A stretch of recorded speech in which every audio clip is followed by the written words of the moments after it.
Alright, here's a video update on the 1968 Ambassador rebuild that we're doing here.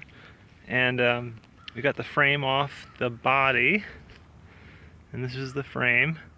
And we added some square stock, 1x3 square stock through the middle of the truss to give this some more rigidity. Had to replace this back end where there was another truss that was all rotten out. These campers had the black and gray water tanks in the back. If I back up here, it's kind of hard to tell because now the axles are off, but you can see the axle attached right there in that notch in the frame, and all this overhung.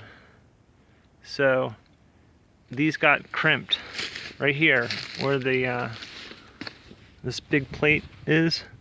They would get crimped right here, and this one's got a bad crimp in it, and the tail end would basically start to drag a little bit. And so what we did was we added this piece of angle iron. You can see it's a little bit brighter there, and you can see the fresh weld. We added that to give it some rigidity in the back end, and then these pieces of square stock go through the trusses to also add some extra rigidity to the length of the whole thing, because it's very long. I mean, it's 28 feet, it's almost 30 feet long. And the front end, unfortunately, the A-frame, which is right there, is in pieces. It's totally riddled. I think it rusted from the inside out because there's a closed channel, but it didn't have any weep holes in it. So we had to cut that all out, and if I can get my cousin Travis to come, the welder, we can go ahead and start welding these new big structural members on. I'm not qualified to do that type of welding, so that's the next step here. Let me back up a little bit so you can kind of see. This is where the A-frame would have been, up here in the front. This is the front of it. See the step on the side there. And then the other thing is we got over here is the body.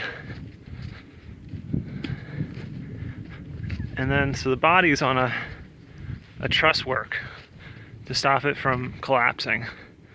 And so the truss work goes through the middle of it and creates this A-frame that makes it so rigid so that it can exist outside of without the frame.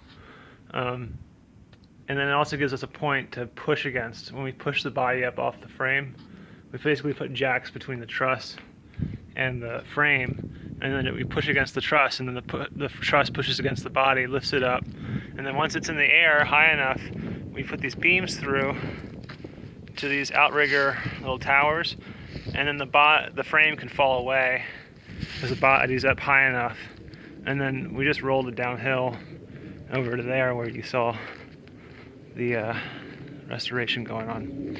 Anyways, that's it. Hopefully we'll have an update again sometime soon. Thanks. Bye.